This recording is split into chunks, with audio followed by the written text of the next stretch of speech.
Meu Deus, querido e amado Senhor, meu Deus Todo-Poderoso, meu Deus único, meu Deus verdadeiro, meu Pai, meu Criador, meu Senhor, meu Salvador, meu Perdoador, meu Libertador, meu Sustentador. Glórias a Ti, honras a Ti, louvores a Ti, cultos a Ti, ó Todo-Poderoso. Nos juntamos, Senhor, para prestar ao Senhor um culto de adoração, um culto de louvor, um culto de amor ao Senhor, porque só o Senhor é digno de receber toda a honra e toda a glória. Cumprimos isso, Senhor. Dedicamos ao Senhor a nossa vida. Nossa vida é Tua. O Senhor faz dela o que o Senhor quiser. O que for conveniente, o Senhor faz, e de uma forma ou de outra nós acabamos aceitando. Glorificamos o Senhor, porque podemos nesta manhã reconhecer o quanto o Senhor é bom. Boníssimo é o Senhor.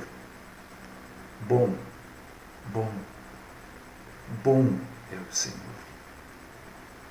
Grande e poderoso Deus. Fala conosco, fala comigo, fala com os meus irmãos. Mostra-nos, Senhor, a Tua vontade, boa, santa, agradável, perfeita. Dá-nos, Senhor, coragem para abrirmos mão da nossa vontade para fazer a Tua vontade. Ajuda-nos a sermos corajosos naquilo que verdadeiramente merece coragem. Livra-nos, Senhor, do mal, de todo o mal e de toda forma do mal. Principalmente, Senhor, livra-nos da mentira. Esta é a oração que eu faço nesta manhã. No nome do nosso Senhor e Salvador, Jesus Cristo. Amém.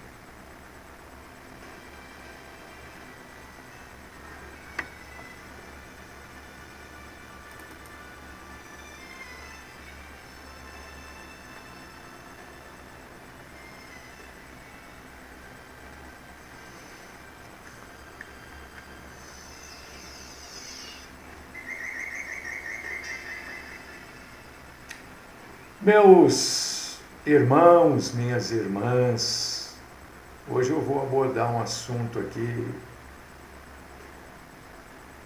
meio desagradável. Eu diria meio duro. Mas eu não vou aqui trazer a minha opinião a respeito deste assunto. Eu vou trazer o que a Bíblia fala e o que a Bíblia nos orienta neste assunto.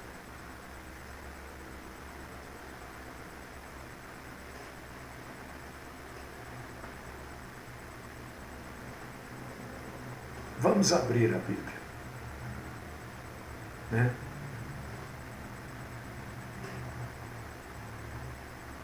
Evangelho de João, capítulo 17. Quando eu digo Evangelho de João, não quer dizer que João é o dono do Evangelho, né? É João que escreveu o Evangelho. Por causa disso que às vezes a gente usa o termo Evangelho segundo João, quer dizer, conforme João. Capítulo 17, versículos do 17 ao 21. Vou ler, se você puder ler, leia junto comigo, se não, só ouça. A Bíblia mesmo diz que a fé vem de ouvir. João 17, do 17 ao 21. Santifica-os na verdade. A tua palavra é a verdade. Assim como tu me enviaste ao mundo, também eu os enviei ao mundo. E a favor deles eu me santifico a mim mesmo, para que eles também sejam santificados na verdade. Não rogo somente por estes, mas também por aqueles que vierem a crer em mim por intermédio da sua palavra, a fim de que todos sejam um, como és tu, ó Pai, em mim e eu em ti. Também sejam eles em nós, para que o mundo creia que tu me enviaste.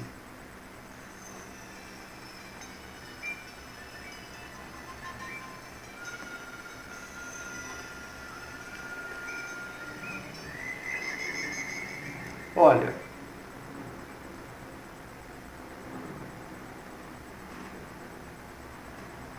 é um assunto difícil de falar, de tratar, porque mexe com muita gente, mexe com a opinião de muita gente, mexe com aquelas pessoas que não têm opinião, então segue a opinião de outras pessoas que acham conveniente seguir. Eu não vou trazer aqui a minha opinião. Eu vou falar o que a Bíblia fala, e para isso vou citar algumas passagens. Você confronta aquilo que eu estou falando com a Bíblia, para que você tenha uma opinião. Mas eu quero dizer uma coisa para você. Todas as vezes que nós temos uma opinião, uma posição a respeito de um assunto, a gente vai desagradar todas as pessoas que pensam ou creem diferente. É claro que a gente precisa respeitar as opiniões. Mas eu não posso aceitar aquilo como certo, né? O contraditório existe, mas isso não quer dizer que aquele que está me contradizendo está correto. Ele tem o direito de contradizer, mas eu não preciso aceitar. Vai de mim. E isto é mostrado na Bíblia, o próprio Jesus mostra isso. E a gente vê muito isso, nos dias de hoje, principalmente nos dias de hoje, né?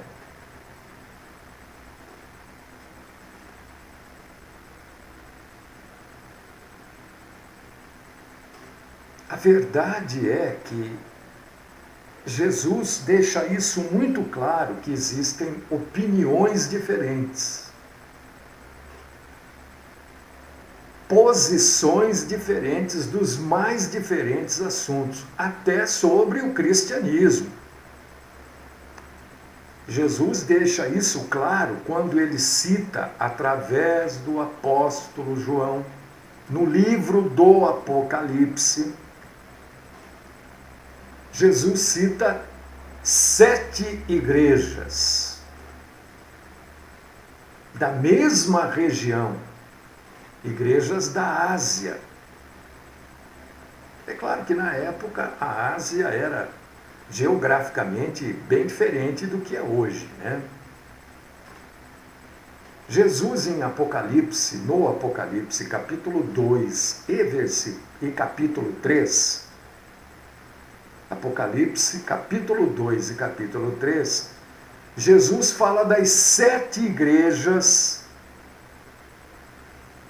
e, curiosamente, você vê que igrejas da mesma região. Há umas, ele repreende.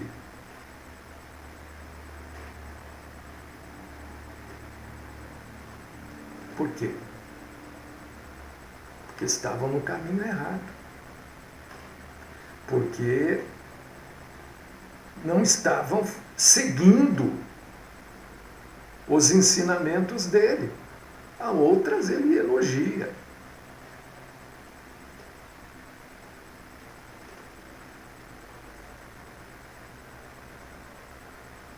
Mas ele não autoriza que haja um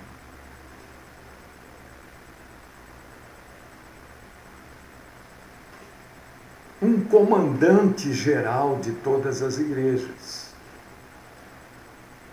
Ele não autoriza que haja um papa, por exemplo, só para você entender. A Igreja Católica é coordenada pelo papa, ele não autoriza isso. Porque isso é um governo. É um governo para forçar a unidade de fé e de prática. Por que Jesus não autoriza isso? Porque ele diz que a única coisa que nós devemos respeitar não é o que um outro homem fala, não é o que um outro homem ensina, não é o que um outro homem orienta. O que nós devemos respeitar é a palavra de Deus. É isso que nós lemos em João capítulo 17, versículos do 17 ao 21. Então Jesus não autoriza, por exemplo, para você entender, eu estou para chegar no assunto que eu vou falar. Jesus não autoriza, por exemplo, um pastor ser o presidente de várias igrejas. Isso não tem autorização bíblica. Porque a única regra de fé e conduta e prática é a própria palavra. É isso que deve ser respeitado por todos. Dá uma lidinha. Ai, pastor, leia. Olha, eu li João 17, do 17 ao 21. Leia. Antes de se contrapor, leia. O sujeito é dono de uma igreja, aí ele vai abrindo, ele fica dono de 100 igrejas. Está cheio disso por aí. Isso é autorizado pela Bíblia? Não, claro que não. Leia Apocalipse 2, 3, capítulos 2 e 3, e leia João 17, do 17 ao 21. É assim que funcionam as coisas. Algumas pessoas, muitas, e algumas igrejas inteiras se desviaram da verdade.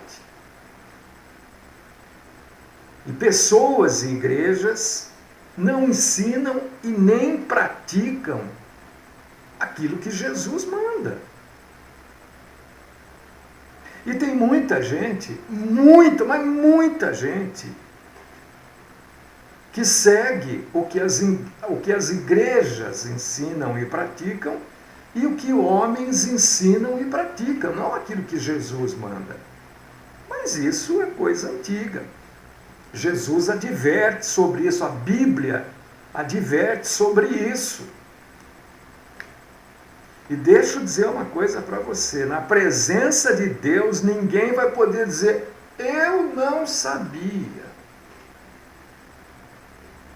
Eu fui enganado. Olha, você não sabia porque você não quis saber. E você foi enganado porque você se deixou enganar. É isto que Jesus vai falar. Porque se está na Bíblia, ninguém pode dizer que não sabia, que foi enganado. Eu vou passar algumas passagens aqui. Não precisa anotar, isso tudo está gravado.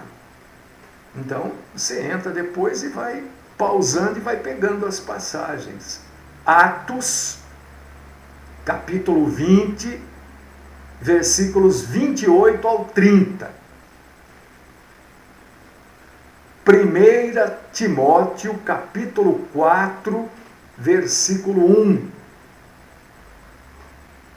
Tito, carta de Paulo a Tito, capítulo 1, versículos 10 e 11. Gálatas, capítulo 1, versículo 6. Apocalipse 2, 5. 14, 16 e 20, 23. Tem outras passagens, mas eu vou ficar citando passagem. Então eu quero dizer para você que as práticas comuns nas igrejas denominacionais. Mas por que você fala isso? Exatamente por isso que eu estou dizendo hoje aqui. Quem que é o dono da igreja que você frequenta? Tem lá um presidente. Eu quero dizer para você que, biblicamente, isso não é autorizado.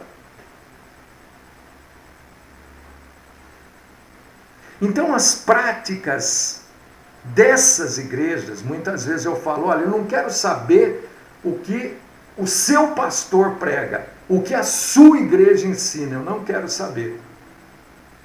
Porque não me serve como base. Porque as práticas comuns nas igrejas não servem como padrão de vida. Pelo menos para mim não. Se para você serve, o que eu posso fazer? O que eu posso fazer é o que eu estou fazendo, te alertar. Porque a palavra de Deus é o padrão para mim. E deve ser o padrão para você também, senão você não estaria vendo e ouvindo esta programação. A gente não pode ir além da palavra de Deus. A gente não pode acrescentar nada aí. Não, mas não tem problema. Tem problema sim, e problema sério. E a Bíblia ensina isso também. Evangelho de João, capítulo 12, versículos 48 e 49. 1 Coríntios, capítulo 4, versículo 6. E segunda carta de João, 9. Bom, pastor, mas tem dificuldade, tem problemas, tem coisas que a gente... Cada um tem um entendimento. Como é que a gente faz? A gente faz assim. A gente resolve essas diferenças por meio de estudo honesto e humilde. Quem sabe mais, ensina o que sabe menos. Quem sabe menos se propõe a ser ensinado por aquele que sabe mais. Ninguém deve achar que sabe mais do que sabe. Estudo honesto e humilde está na Bíblia também.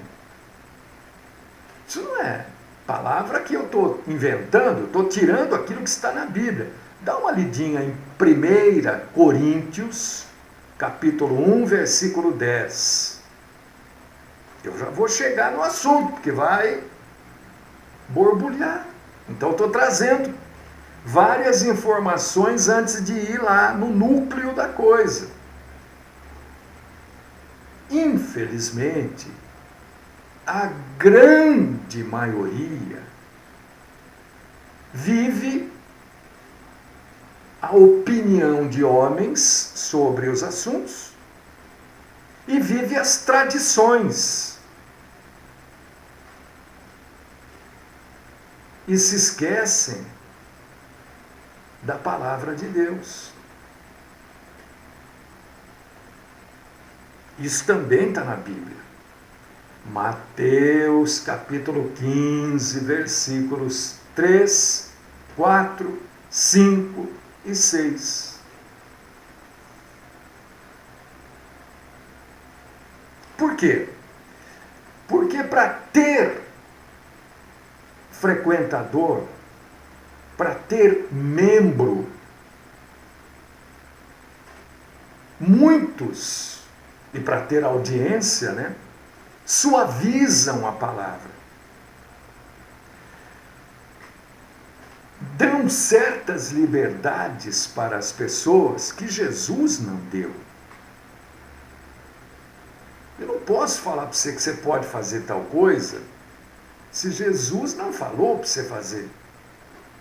E olha, para aí, agora vamos, foi até bom que eu usei essa frase. Jesus não manda ninguém fazer nada que não esteja já na Bíblia. Ah, Jesus mandou comprar aquele carro e ele vai me ajudar a pagar. É mentira. Por causa disso que está cheio de crente aí, devendo para um monte de gente. Está cheio de crente aí, devendo conta aqui, conta lá, cheque sem fundo. Por quê? Porque inventa isso. Jesus não vai mandar ninguém comprar carro, não. Jesus manda você fazer aquilo que está na Bíblia. E ninguém pode ter uma liberdade maior ou além daquela que Jesus nos dá. 2 Pedro, capítulo 2, versículos 1, 2 e 3. E todos que ensinam diferente disso que eu estou falando, não é porque eu sou o dono da verdade, porque eu estou falando aquilo que está na Bíblia, e estou dando as passagens para você confrontar com o que eu falo. Todos que fazem diferente disso, todos aqueles que dão uma liberdade para as pessoas maior do que aquela que Jesus dá, serão julgados por Deus. Tiago, capítulo 3, versículo 1. Agora eu vou entrar no assunto. Poxa, você falou 15 minutos, para te esclarecer, para poder entrar no assunto, porque o assunto é delicadíssimo. Presta atenção. Em geral, os divorciados não têm direito de casar de novo.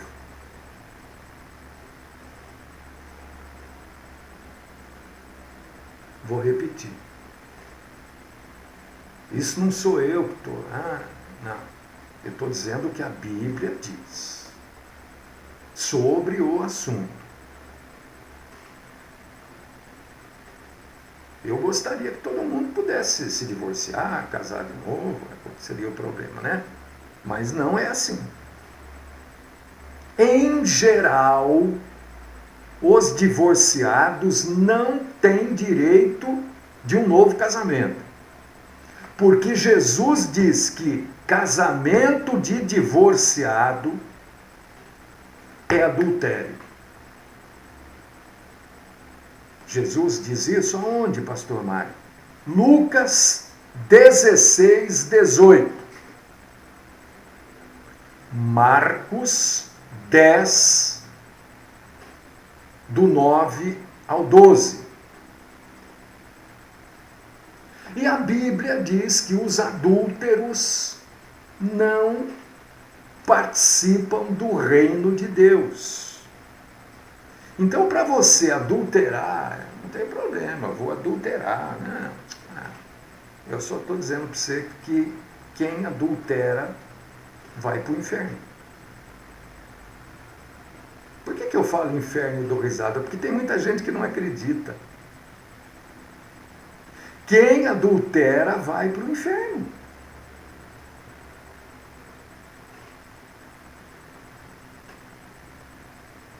Primeira Coríntios, capítulo 6, versículos 9 e 10.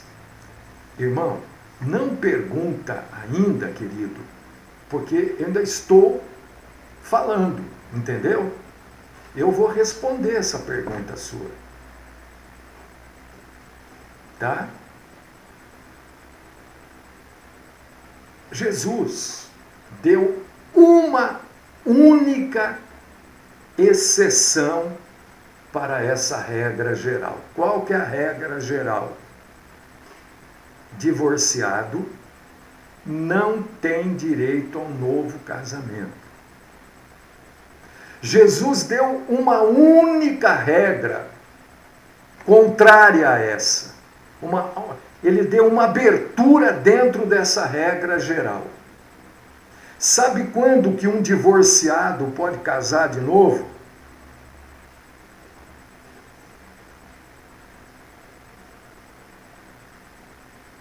Quando o divórcio ocorreu por causa das relações sexuais ilícitas do parceiro. Quando houve traição. Quando a pessoa inocente não cometeu o adultério, ela pode se casar de novo. É a única exceção à regra do divórcio, não há outra.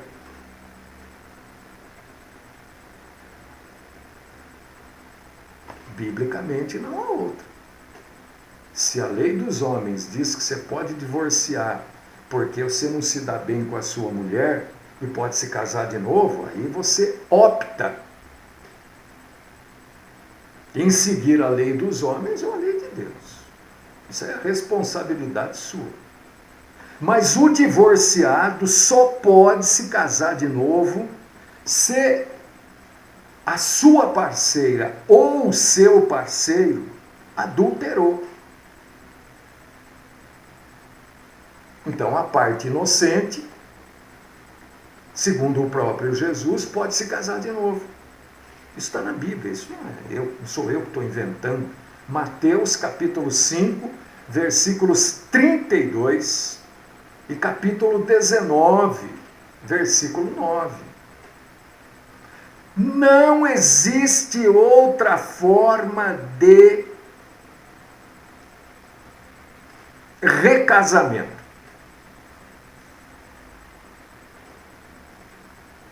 Não existe. Não adianta eu querer falar, olha irmão, mas tudo bem, né? Eu posso falar. Eu vou ter que responder isso que eu estou ensinando para Deus. Então, Deus vai falar, mas por que você falou? Não, porque eu falei. Foi isso que eu ensinei. Então você não devia ter feito, agora você está condenado. Divórcio, então vou tentar deixar bem claro isso. Divórcio. Só pode haver um novo casamento se a parte inocente foi adulterada. Quer dizer, por exemplo, para você entender, o seu marido saiu com outra mulher. Você ficou sabendo, pediu o divórcio. Você pode se casar de novo, porque ele adulterou. A sua mulher teve um relacionamento com outro homem. Você ficou sabendo, pediu o divórcio. Você pode se casar de novo, porque ela adulterou, entendeu? A parte inocente é a parte que sofreu o adultério. Esta parte pode se casar novamente. Não é obrigado a se casar novamente, mas se quiser, pode. Aí, tem muita gente que se divorciou pelos mais diferentes e diversos motivos. Ah, eu me divorciei porque depois de um ano o amor acabou. Eu me divorciei porque eu fiquei sabendo que ele não gosta de trabalhar. Bom, você ficou sabendo ou não? Você sempre soube. Na maioria das vezes, as mulheres acham que podem mudar os homens. Preciso dizer uma coisa para você, não muda. Ah, ele gosta de beber, ele é um bêbado, ele é um drogado, ele é isso, ele é aquilo. Não pode casar de novo. Você tem o direito, veja bem, você tem o direito de se divorciar. Ninguém está tirando o seu direito. Direito de se divorciar, não quero mais viver com essa pessoa. Claro, o sujeito agride você, o sujeito bate em você, você vai ficar com ele? Ele vai acabar te matando. Vá lá, registre o seu boletim de ocorrência, peça a distância dele. Você pode, se ele não trai você, mas ele agride você, você pode se divorciar, você só não pode se casar de novo. Entendeu? Porque o recasamento, na verdade, a palavra divórcio, a palavra, né, quando você se divorcia, você tem o divórcio. Divórcio é uma carta que autoriza você perante a lei a se casar de novo, para você não ser adúltero. Porque adultério é contra a lei também. Então o divórcio é uma carta autorizando você a se casar novamente. Agora, Deus só permite você se casar novamente se houve adultério. Da outra parte, é claro. Bom, eu me divorciei e não foi por adultério, o que eu faço? Ou ela se divorciou de você? Não sei. Bom, aí começam os problemas. Porque a palavra de Deus exige sacrifício. Não é sacrifício de você dar o dinheiro lá para o sujeito, não é isso. Você fazer oferta, não é esse o sacrifício. É sacrifício de você abrir mão da sua vontade para fazer cumprir a lei de Deus na sua vida. E às vezes os sacrifícios são doloridos e radicais. Vou levar você para ler Mateus capítulo 5, versículos 29 e 30. Marcos capítulo 8, versículos 34 ao 38. E vou pedir, se você quiser, para você ler Esdras 9 e 10. Muitas igrejas, a maioria, esquecem desses princípios e colocam a felicidade desta vida acima da vida eterna. E aceita pessoas divorciei porque a gente não se dava bem. Eu me divorciei porque ele gostava de azul e eu gostava de amarelo. Eu divorciei porque ele não queria sair, ele só queria ficar em casa. Estou citando coisas banais porque se divorcia por coisas banais.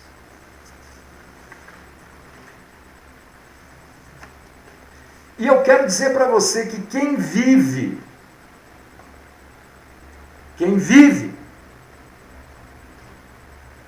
em adultério, quer dizer, está casado sem ter sido traído, no caso de divórcio, né? Ou está simplesmente morando junto, essas pessoas vivem em imoralidade, desrespeitam a vontade de Cristo E quem aceita isso passivamente, a Bíblia usaria um termo, mantém comunhão com estas pessoas, valoriza a paz com homens acima da paz com Deus. Quantas e quantas e quantas igrejas aceitam, colocam até no púlpito pessoas nessas condições. Ah, mas ele fez isso antes de se converter. Ótimo, muito bem. Se converteu, conhece a verdade, cumpra a verdade. Olha, pastor, nesses casos, será que não é melhor? Porque voltar para a antiga mulher, já tem outra família. Claro, ninguém aqui é incoerente, né? Vai deixar, já deixou uma família desprotegida. Agora vai separar dessa para voltar para a antiga. Às vezes a antiga também já está noutra situação.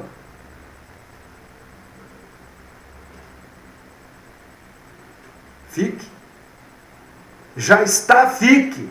Mas fique sabendo que você agiu errado e que você tem que pedir perdão a Deus. Fique sabendo que você não pode subir lá para cantar, que você não pode pregar, porque você está numa situação irregular.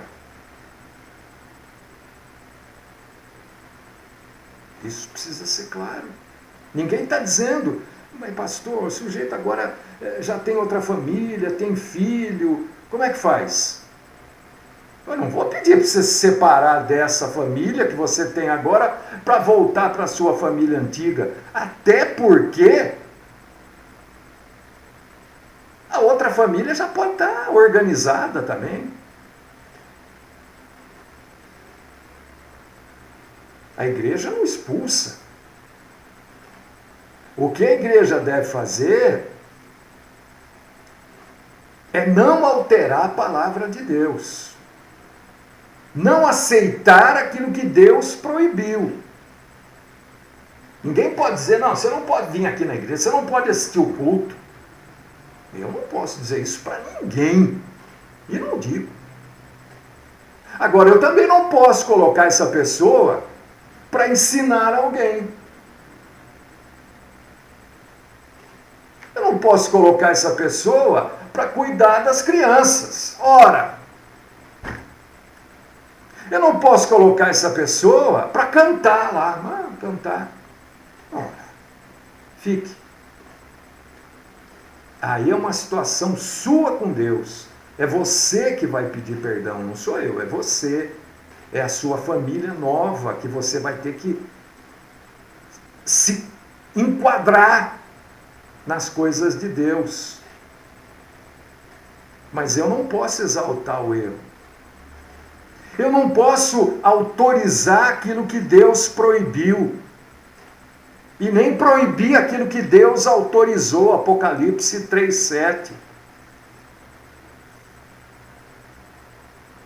O julgamento final, nós vamos começar a falar disso amanhã, é individual, não é coletivo. Não pense que vai julgar marido e mulher, não. Vai julgar o homem e vai julgar a mulher individualmente. 2 Coríntios, capítulo 5, versículos 8 ao 10. A palavra de homens, pastores, bispos e sei lá os nomes que eles queiram dar aí, concílio humano, não servirá como defesa para justificar os nossos pecados. Ah, mas o Papa autorizou, olha, o Papa vai ter que responder. Agora, o que ele autorizou não vai justificar você. Ah, mas o tabelião não é que vai julgar você, não, é Deus. Mas lá na igreja diz que não tem problema. Então, o pastor vai responder e você vai ser julgado. Mateus capítulo 7, versículos do 15 ao 23. Hebreus capítulo 10, versículos 26 ao 31. O julgamento final é individual. Você escolhe Sou eu que escolho. Quantas vezes nós ficamos com a garganta, com o pescoço desse tamanho, ó. Porque o sapo está aqui. Ele, sabe, não desce. Você fala, mas tem que ser. E depois aquilo passa, aquilo se acerta.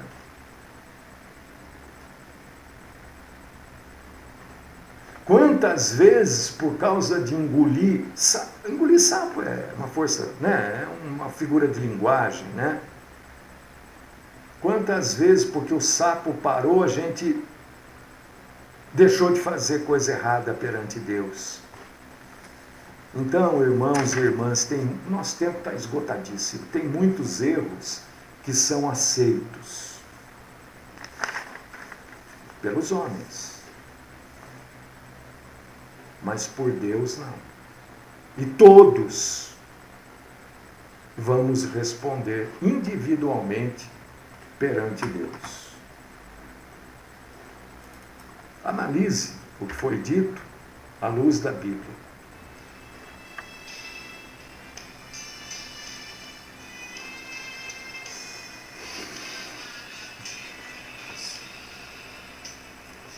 Querido Deus, amado Pai, poderoso Senhor, eu